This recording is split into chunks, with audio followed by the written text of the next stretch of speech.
Alright, so in the last video, I was finishing up saying that, right? So you guys understand. If they're ranking on the maps, you go on the long-term sale. If they're ranking on the getting good traffic and everything like that, or you think they're getting enough to believe that they're getting good traffic a lot of times, then and they're not ranking the maps, then you go for the maps. If they don't have anything, then you just usually do maps, right? Then only maps is the down close, and up close would be maps plus long term. You get it? That's how I package mine, right? If they're not ranking for anything and they just have like a good website and stuff like that and good presence, which is like a requirement at this point for me to pick them, right? I'm not gonna work with people who are just like completely don't understand anything whatsoever. But anyways, and I'm gonna get them for maps. It's gonna be maybe like a $1,200 client, right? If we're going to work for maps and the long-term, long tail keywords and get them traffic coming in and have some kind of like key KPIs for that, then it's going to be like a $2,000 client, right? So, yeah. Anyways, that being said, so let's go check them out. Okay, if they're ranking on Queens, I type in roofing contractors Queens NY. Look at that search volume; it's amazing. And yeah, so you can see that they're not in the top 3. Okay, so right off the bat, the whole sale can be here, guys.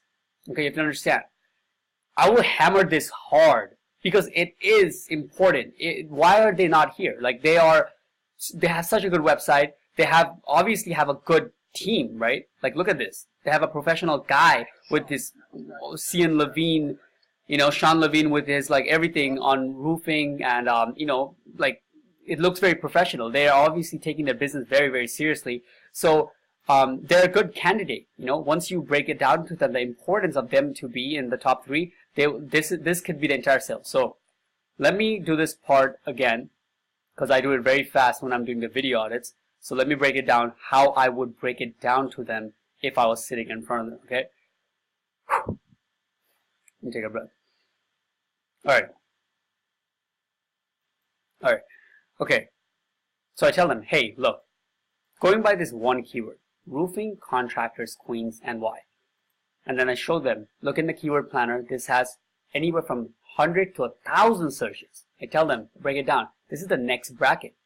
I tell them, hey, in the last 12 months, there's been never a time that at least on the lowest end, 100 people searched for roofing contractors around you using this phrase.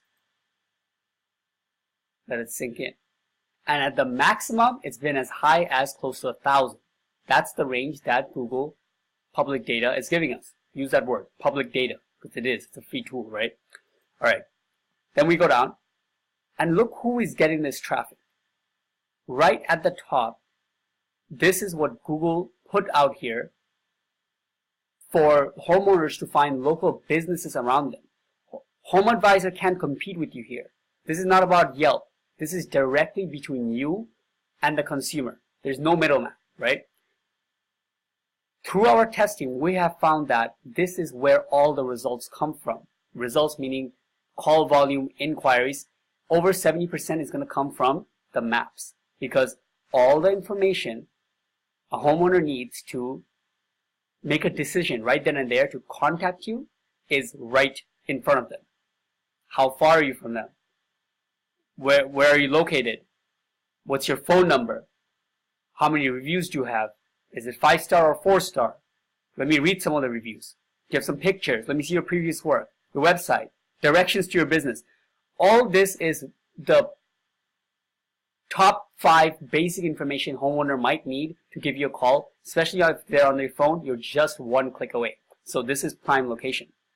And you can, what I just said here is the sale. It could be what pushes them on the top. That okay, all right, I get it.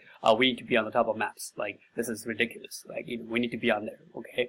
And I can tell you, I don't know if you guys can see it, but it's pretty easy to see. People who have even this kind of presence, they believe that they're the top roofers. A lot of times you'll come across people, they're almost pissed off. They're like, why the hell are they up there? Like this is not uncommon, and you can break it down. Some guys like this, like go to some of the websites from before. You show them, like, look at this guy. This might be like a lead generation website or something. Who knows? But look at this guy. What is this?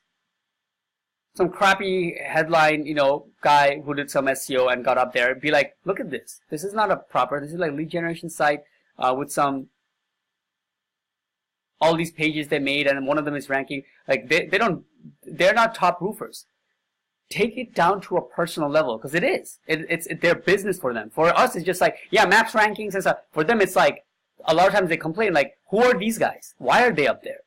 I've been a roofer here for 30 years. I have so much of a client base. Why are they're the ones up there, right? So use that, right? A lot of times you can just look at their, what comes up when they're, if you type in their brand, and you can see what they're up to. You can see this, 68 reviews on Yelp, 44 reviews on Google,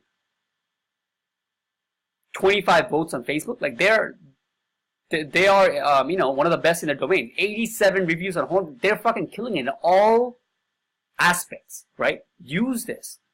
Make a whole part about this, right? Okay, so let me see. If I was to start this part, right? Let's say I'm going to do a section with me just breaking down what comes up when I type in their name.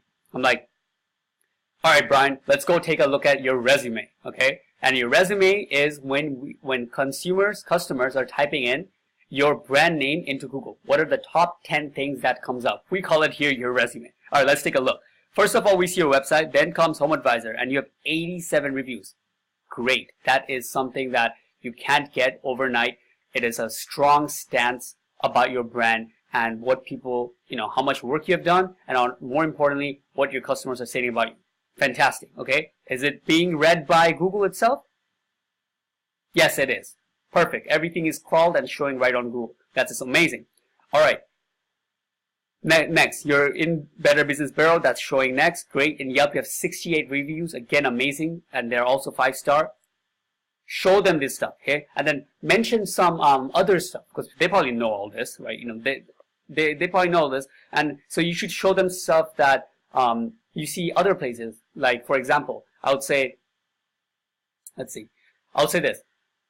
Hey, this is great. Not only do you have a lot of reviews, but a lot of times, I see people, they have like, reports from one or two, they don't rank well in all platforms. This is something unique about them. A lot of times I see homeowner, they're killing it, but their Yelp has like one bad review. Or they're doing well in Yelp, but they have like nothing in house. They all have good reviews in almost everything, right? So I break it out, I would let them know that, hey, you're doing great in all platforms here. That's fantastic. The only part you're really missing out on is visibility on Google. Now, it looks like I'm going back and forth because I'm trying to explain at the same time. I'm trying to see what my thought process is, because in reality, all I'm thinking and the whole main thing that I'll be selling them on in this part is the fact that they got the second part of the sales down, but they just need the first part. Let me explain. Where am I at? 8 minutes. You'd have to convey to them this idea, okay? And this is exactly what I'll do. I'll say this, Brian, it's an honor to show you this, because you guys are one of the best in your at your work in the town. But this is what it comes down to. There's two main parts of the sales cycle when the homeowner is looking for a roofing contractor. Number one is if they see you in the first place. You could be the best guy, best roofer, but if you're nowhere to be found, they can't contact you. They're not going to go into page 5 of Google, right? That's number one. Number two is, once they see your business, what kind of presence do you have? If they were to shop around a bit, maybe they need a roof replacement. That's a $10,000, $12,000 job. They might not just click you and call the first person they see. If they want to shop around, what kind of presence are they going to see? And you got that second part down. You hit that nail in the head, right? You have Home Advisor, Yelp, Better Business Bureau. You have tremendous amount of reviews in Google. Everything is fantastic. When they're going to shop around in the second part, there's a high chance that they're going to go with you, because you guys have such a strong presence over the years that you have built up, right? It's rare that I have seen a roofer with this many reviews in Yelp, Home Advisor, Google, all across the board. Okay, now, what's missing is that they're not finding you when they type in the main keywords. So you got the second part down so well. You have worked so hard and everything is done. Now that this one tweak is left, so you pop up everywhere, when they're looking for roofers, now you come and if they shop around, they see your presence and they're going to close. I have clients where we get them in the top, but then they still don't get as good of a conversion as they should because their online presence is not that strong. They don't have that many reviews. They're not present on YouTube. But you have all that down. So let me help you get this little tweak to be in the top of maps for the main keywords in your town, and you will see much better conversions. Not only will your traffic go up a bit, but in ratio, the traffic that turns into sales is going to be phenomenal. Boom. Exactly the truth. Exactly what is going to happen, that I completely believe that if he was in the maps, those results will happen. You portray that in layman's terms with confidence to them, and yeah. So yeah, guys, I mean, that's exactly what I'll do, and this would be pretty much it. I wouldn't make it any more complicated than this, right? This is exactly what I would portray to Royal Renovators, and this is what I did, right? They just never got back to me. Let's see what happens, but you can at least get a picture of how I approach them when I'm doing these kind of audits. Hopefully that helped, and if you have more questions, comment below.